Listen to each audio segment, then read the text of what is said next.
If you want to go ahead and turn to 1 Peter chapter 3.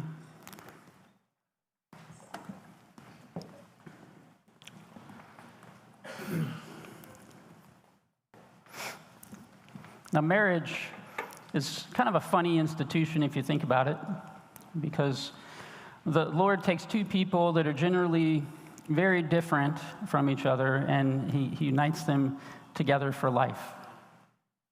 Now, if you've ever done a house project with your spouse, you probably spotted fairly quickly the differences between husband and wife.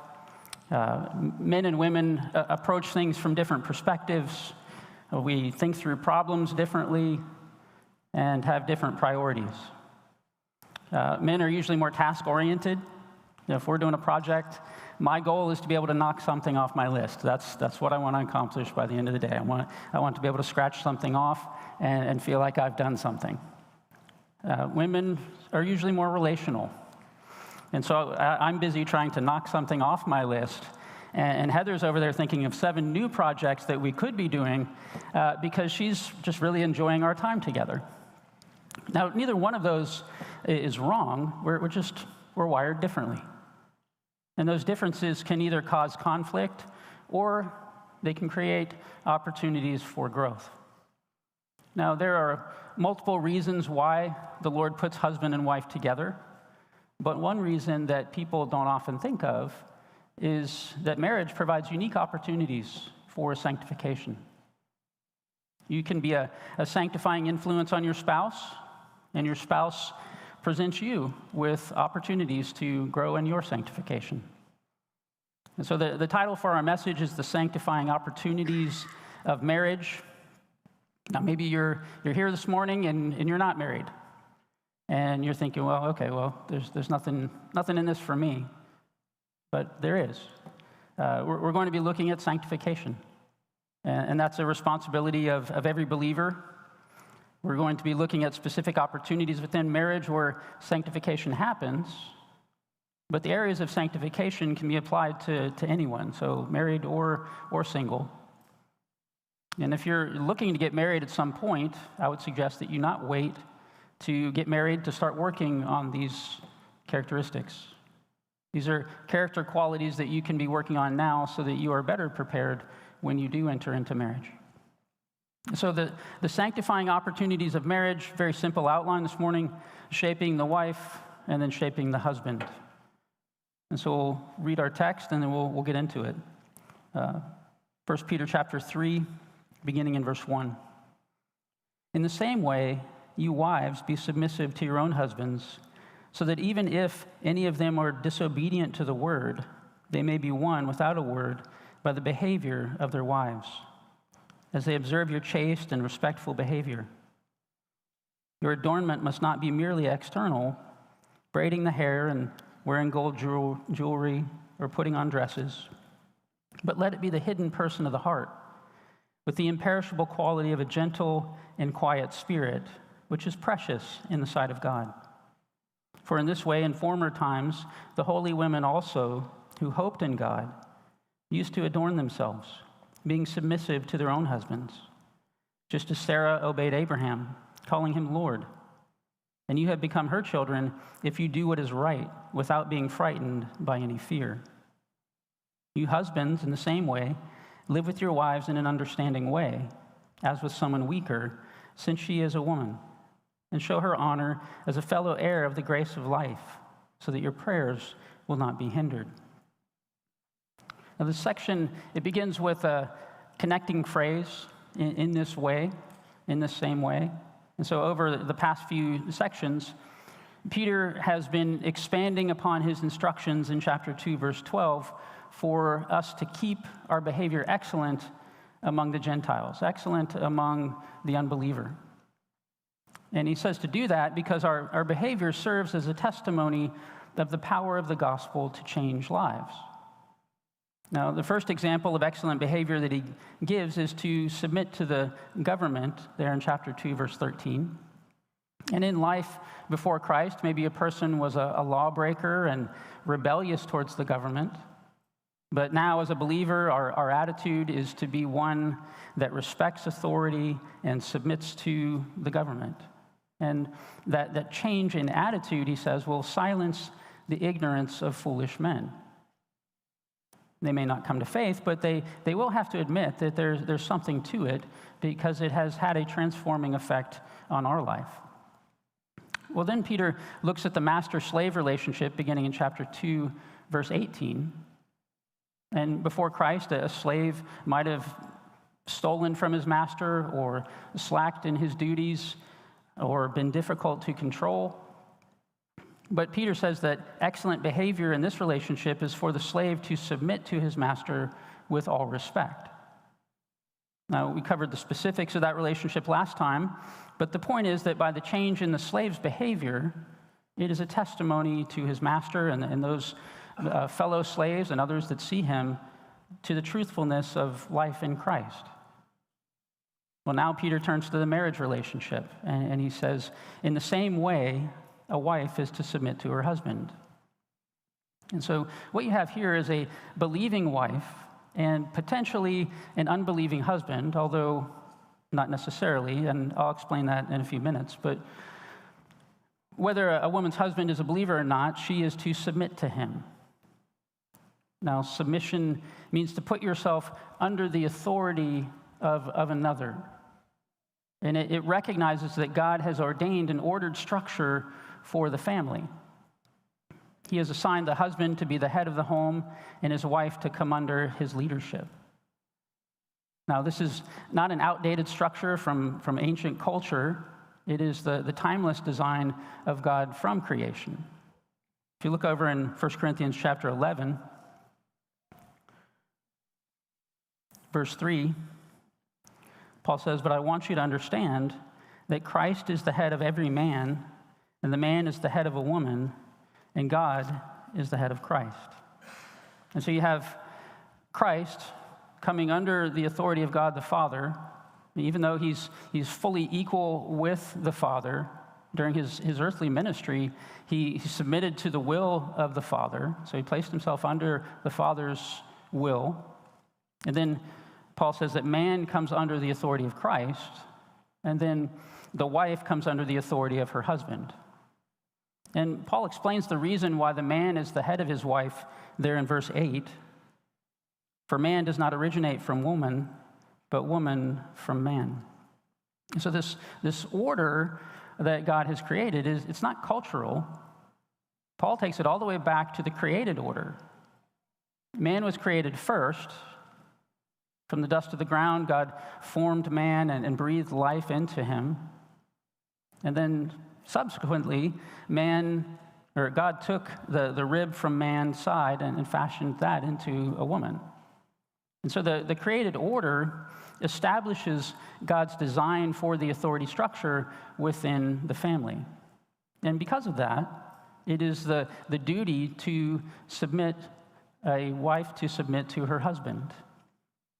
Now, we have to be careful that we define submission biblically and not just import our own ideas of what that looks like, because that can throw this command out of biblical balance. First of all, the Bible does not give any conditions that the husband needs to meet in order to earn his wife's submission. The husband's authority is inherent in his role as the head. It's just part of God's design for the family that he leads and his wife follows. And therefore, a wife is to submit to her husband's leadership as long as he does not ask her to sin. That's where he oversteps his bounds. If he asks her to sin, he's overstepping his authority. The Lord's commands outrank the husband, and so she should not submit if he's leading her to go against the Lord. Also, submission is ultimately about trusting the Lord. A wife's confidence isn't necessarily in her husband's wisdom or abilities. No, hopefully he is trustworthy. Hopefully he is capable and that he leads well. But in submitting to him, she is actually demonstrating her faith in the Lord. She is submitting to the Lord's structure and trusting that it is good and that God will honor her obedience to him. Now, at the end of chapter 2, it describes how Jesus was submitting himself to the Father's will. Back in 1 Peter chapter 2, and humanity was mistreating the Lord. Verse 21, it says that he left us an example to follow in his footsteps. And verse 23 says that the example that he left is that while being reviled and suffering, he kept entrusting himself to him who judges righteously. And so this is the mindset that we all are to have in general. In the larger context here, it's the mindset that we're to have when we submit to the government and other authority structures that are over us. We are to submit, trusting that the Lord is sovereign over those authorities. And specifically for our purposes this morning, it's the mindset that a wife needs to have when she submits to her husband. Submission trusts in the ultimate justice of the Lord and that he will honor her obedience. Now, submission is not conditional other than for sin, and it's ultimately a demonstration of trust in the Lord. And there are also a few things that I want to point out that submission is not. Submission is not something that a husband forces on his wife. It's not his job to make her submit. Submission is, by definition, an attitude of the heart. It is to willingly bring yourself under the authority of someone else. And since it is an attitude of the heart, it's not submission when a wife does everything that her husband says, but in her heart, she's rebellious and grumbly. Submission is trusting in the Lord's design, even when you don't like where it's leading. Also, it's not forced. It's also not demeaning. It doesn't diminish a wife's value or worth to be in the submissive role. Jesus demonstrated his submission to the Father when he said, "I have come down from heaven not to do my will, but the will of him who sent me." And he said in the Garden of Gethsemane, "Not as I will, but as you will." And so if it wasn't demeaning for Christ to submit to the Father, it's not demeaning for a wife to submit to her husband. She's simply choosing to honor God in the role that he has created her to flourish in. Submission does not mean that a wife is to remain silent and be afraid to express her desires or her viewpoints. One of the main roles of a wife is to be her husband's helpmate. According to Genesis chapter 2, verse 18, God specifically designed her for that purpose. And one of the ways that she helps her husband is to bring her ideas, to bring her wisdom and her perspective as a woman into the discussion when husband and wife are working through decisions that they need to make. Now, ultimately, it's the husband that is responsible for those decisions, but she serves as a helpmate when she provides him with data from her side of the relationship that will help him make a more informed decision. And so submission does not mean silent and thoughtless. It's not forced. It's not demeaning. And we know from other portions of Scripture that wives are to submit to their husbands. And so this is not new information. But Peter brings this up for a specific reason. He's writing to a primarily Gentile audience that has come out of a pagan background. And as the gospel is beginning to take root, you have marriages where one spouse has turned to the Lord and the other is still an unbeliever. And no doubt it went in both directions. I mean, you could have a believing wife and an unbelieving husband. You could have a believing husband and an unbelieving wife. But the situation would be much more difficult for a wife that had come to know the Lord, because in that culture, the wife was expected to adopt the religion of her husband. The Greek philosopher Plutarch, writing around this time, he said, "A wife should not acquire her own friends, but should make her husband's friends her own. The gods are the first and most significant friends. For this reason, it is proper for a wife to recognize only those gods whom her husband worships, and to shut the door to superstitious cults and strange superstitions." And so for a wife to come to faith in the Lord, independent of her husband, would be rebellious from the cultural norm. And so Peter, he's writing to help these women navigate this situation and That's probably why there's 6 verses directed at women and only 1 for men. I had fun trying to figure out why. I thought of some fun things that I'm not going to share. But that's probably why there's 6 verses directed at women and 1 for men. Now, Peter's instructions here are not exclusive to women with unbelieving husbands. These are universal truths. He says there in verse 1, "Be submissive to your own husbands, so that even if any of them are disobedient to the word, they may be won without a word by the behavior of their wives." And so it's not that every marriage was lopsided and unequally yoked. In fact, the "even if" here suggests that it may be more the exception than the rule. But evidently it was common enough that Peter felt compelled to help shepherd these ladies through that difficult situation. In either case, these instructions apply to all women. Submission would be a blessing to a believing husband and the overall relationship. But Peter has a more specific purpose in mind here for these ladies that have an unbelieving husband. Now, he describes their husbands as disobedient to the word. And so they've heard the gospel and rejected it. They may even be antagonistic towards it. And it's discouraging for the wife who loves her husband and wants her husband to come to saving faith. But his heart is hard, and he's unresponsive to his wife's pleas and perhaps others that have come out and reached out to him with the gospel. He just has no interest in the verbal communication of the gospel. It's not piercing his heart. And so Peter says that through submission, your husband may be won by your behavior. Now, he's not saying that verbalizing the gospel is unnecessary and actions speak louder than words. A person can be very nice without explaining the hope of Christ that is in them and what's actually motivating them. And then their niceness just gets chalked up as good character traits. It fails to be evangelistic because there's no good news of Christ being communicated. Good news is fundamental to the word evangelism. But it's implied here that the wife has already been faithful to explain forgiveness of sin and salvation through Christ to her husband. And he's already heard all of that, and he's rejected it.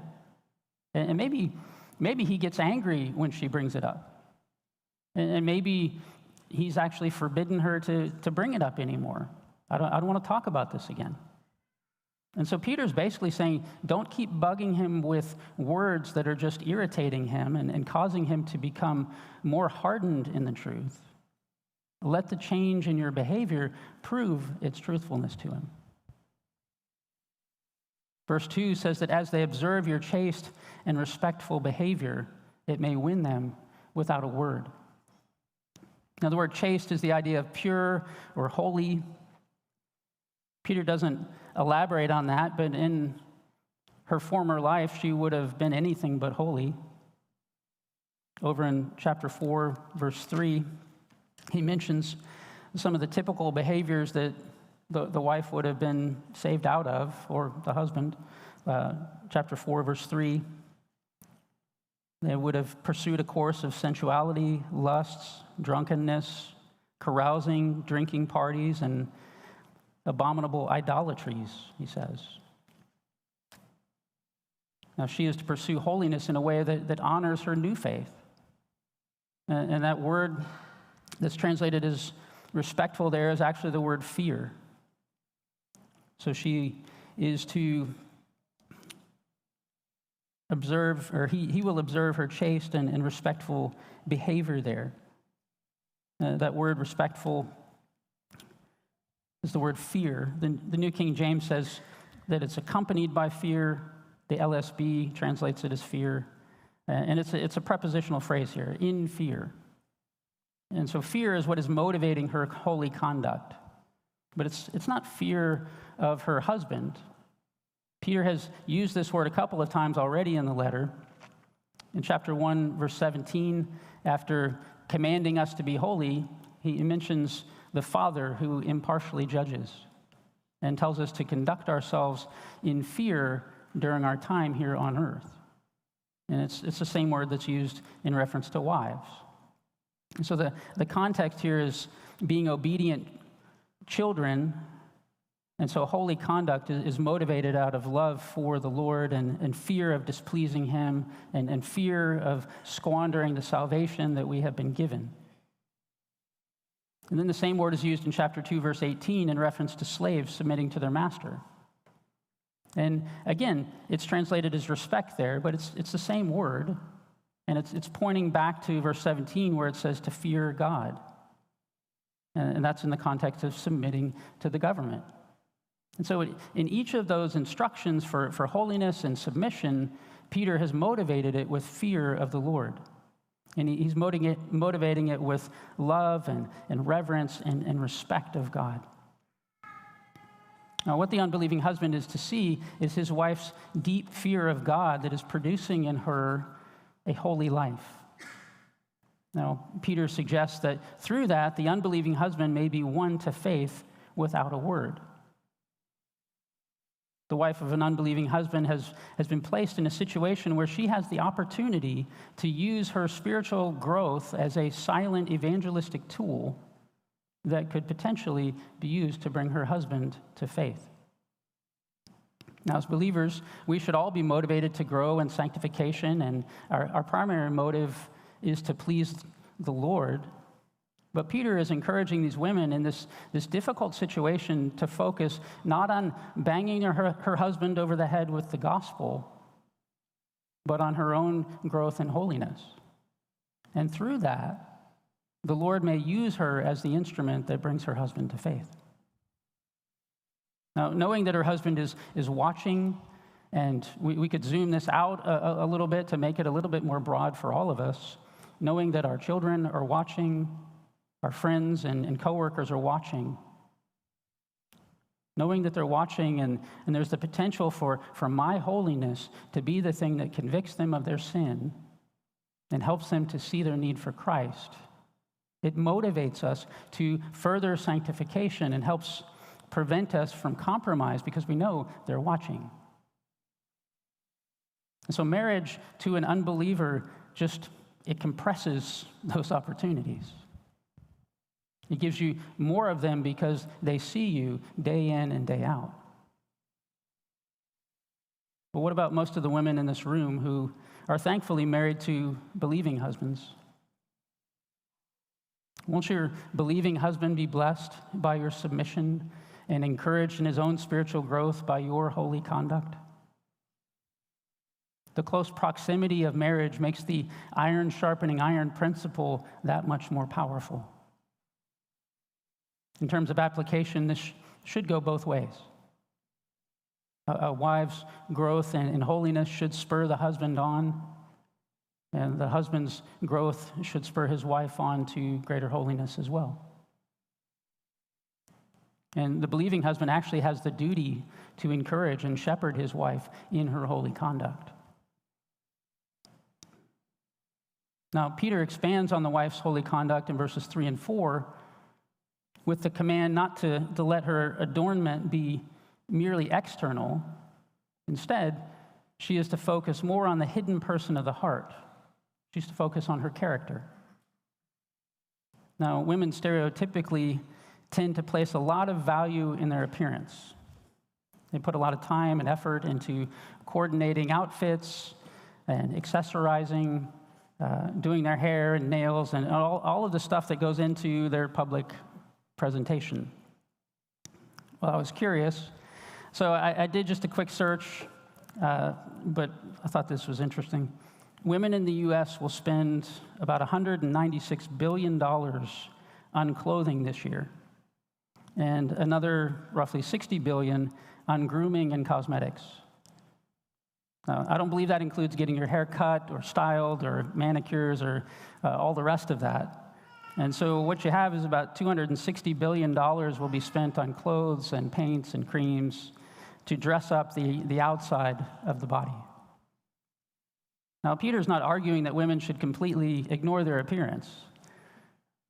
He's commanding women to exercise restraint in how much energy they invest in their external appearance, and instead to invest their energy in the beauty of godly character. Now, when Peter mentions external adornment, he gives 3 examples of what he means. First of all, the braiding of hair. Now, he's not talking about the normal ways that women kind of quickly style their hair or make it look nice and keep it out of their way. In the Roman culture, the fashion was for women to have what one scholar called highly artificial and ostentatious hair that consumed much of their time and their attention. And so women were placing their value in how impressed people were with their elaborate hairstyles. In a similar way, they were drawing attention to themselves with gold jewelry. Now, there's nothing wrong with jewelry in and of itself, but it's implied here that they were using that jewelry as a means of adding value to their person, that they were somehow a more significant person because of the jewelry that they owned. And then third, he says the putting on of dresses. And by that, he means that there's this sort of just endless stream of costume changes. Some women have these massive wardrobes that they use to impress people and draw attention to themselves.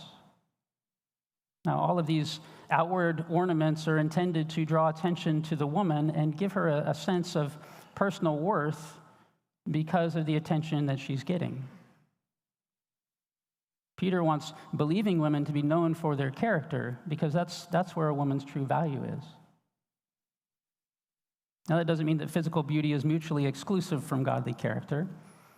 There are times and events where it's appropriate to do up your hair and wear fancy clothes and jewelry because, that's what the event calls for. But to make outward appearance a woman's dominant focus is very shallow and superficial.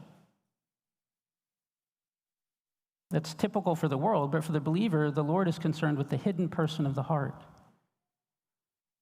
Now, Peter is not categorically prohibiting that women do their hair up once in a while or wear jewelry and fancy clothes now and then, but a woman's primary focus is to be on nurturing a gentle and quiet spirit. Now, the word gentle really just means to be humble. Jesus uses the term to describe himself when he says, "Take my yoke upon you and learn from me, for I am gentle and humble in heart." Gentle describes his compassion and his tenderness towards those who were outcasts and hurting. Quiet has the idea of peace and order. And the only other place in the New Testament that word is used is in the context of tranquility. And so the picture that Peter is drawing is of a woman whose value and confidence comes not from attention given to her because of her superficial beauty, but from the fact that the Lord loves her and has redeemed her, and she is reflecting his character. The imperishable quality of a gentle and quiet spirit is a sanctifying work that the Lord does in godly women that pursue godly character. And it's that change in character from valuing clothes and hair and jewelry to valuing godliness that is going to get the attention of an unbelieving husband. It has the potential to convince him of the truth of the gospel because he sees that it's transforming the life of his wife. A wife's growth in godly character can also challenge the believing husband to set aside his superficial things that he draws value from and cause him to focus his efforts on growing in his godly character as well. So there's sanctifying one another. Then in verses 5 and 6, Peter turns to the saintly example of women from former days. He describes them as holy. Now this word is in the same family of words that the word chaste in verse 2 is. And both words just mean pure or holy. And Peter is calling the women who are hearing his letter to holiness. And then he points to women from the Old Testament who are known for their holiness. And so he's using them as examples for women today to draw encouragement from and to imitate. And he says that the holy women of old adorn themselves in the same gentle and quiet spirit that he's instructing them to have. They submitted themselves to their husbands in the same way that he's instructing them to submit to their husbands. And so these are consistent characteristics of holy women throughout biblical history. Peter provides the key to their faithfulness. He says that they were women who hoped in God. Now, hope in the Lord is what motivated them. It wasn't admiration for their physical beauty that motivated them. It wasn't in the wisdom of their husbands. It was confidence in the trustworthiness of God. Hope in God gave them the courage to go against their nature, to want to cling to control so that they could submit to their husbands, knowing that ultimately the Lord would take care of them. Submission was part of the way that they adorned themselves. It was their holy conduct. And in verse 6, Peter uses Sarah as a specific example. Now he says that she obeyed Abraham, meaning that she submitted to him as her husband. Peter emphasizes her submission by drawing attention to the fact that she called him Lord. Now, Lord was just a common term of honor and respect. One commentator pointed out that there's really only one place in Scripture where it's recorded that Sarah calls Abraham Lord. And it's not in a place where there's even an opportunity for her to be submissive. It's just a passing comment. It's when she's laughing to herself at the possibility that she and Abraham in their advanced age would have children, and she refers to him as Lord. She's talking to herself. And what that indicates is that her general attitude of submission towards her husband was submission. Just this casual use of that term indicates her submissive demeanor towards him. Now, Abraham is known as the father of faith, and here Peter describes Sarah as the mother of obedience. It says there at the end of verse 6, "And you have become her children if you do what is right without being frightened by any fear." A wife that submits to her husband demonstrates the same faith and hope in God that Sarah had and is being commended for it here. Now, the reference to being frightened is the natural tendency of a wife to fear the decisions of her husband and to struggle to trust him and to follow his leadership. Sarah was the model of fearless submission because her hope was in God. It wasn't necessarily in Abraham. In fact, Abraham made some very poor decisions that put her in some dangerous situations. But her hope was in the Lord, and he was faithful to protect her. Now, in marriage, a wife can deepen her trust in the Lord through her submission to her husband. Her fears and concerns over his leadership can be put at ease by confidence in the Lord's ultimate care and control. And so marriage gives the wife opportunities to be shaped in her sanctification. And then now in verse 7, we can look at how marriage shapes the husband in sanctification. Now again, there's only one verse for the men, where there's 6 verses for the women, but that's because of the delicate situation that some of the women found themselves in, and Peter was trying to help them with that. Verse 7 begins by addressing husbands, and then it says, in the same way. So this is the same way that he started off the section on wives. They have obligations to their husbands and to make their behavior excellent among the Gentiles. And so similarly, a husband has obligations to his wife and to keep his behavior excellent. Now, the first obligation that a husband has is to live with his wife in an understanding way. Now, Peter has a specific kind of understanding that he has in mind, though. The husband is to understand that his wife is someone weaker since she is a woman. Now, that sounds derogatory, but stick with me. Traditionally, the idea here is that women are weaker physically. That tends to be the traditional translation or understanding there, is that he's talking about how women are physically weaker. And as a general rule, yes, that is true. Now, normally, a husband is physically stronger than his wife, but that doesn't really have anything to do with what Peter's talking about here. He's not saying live with your wife with the understanding that she's weak, so basically be ready to open all the pickle jars. He's just finished talking about a wife's responsibility to submit to her husband. So she is willingly putting herself in a submissive role and under his leadership. And so what Peter is saying is, husband, live with your wife in the understanding of how her role makes her vulnerable. We need to understand our wife's needs and her fears and her hopes, and that she's trusting in us so that we don't abuse our role. We need to try to understand things from her perspective and try to make her submission easier. Marriage gives the husband the opportunity to grow in compassion and understanding when he listens and he provides comfort. It provides him the opportunity to grow in sacrificial love when he serves her needs over his own. And the sinful heart, it wants to be selfish. It wants to be lazy. Wants to take advantage of the situation and use his authority to serve himself.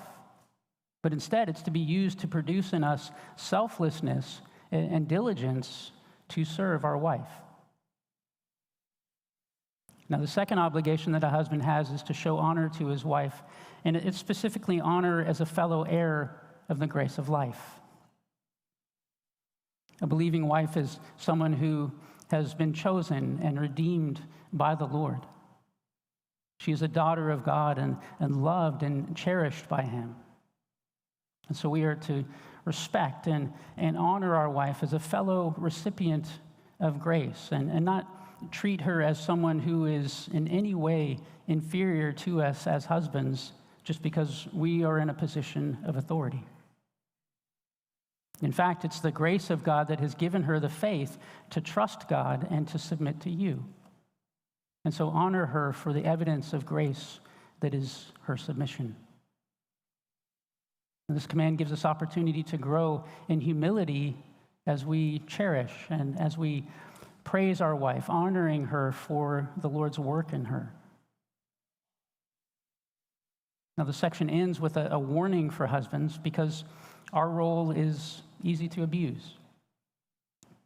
If a husband fails to live with his wife in an understanding way, if he fails to honor his wife, it says that it hinders his prayers. So there's something that will get in the way of his prayers and keep those prayers from reaching the Lord. And it's his pride.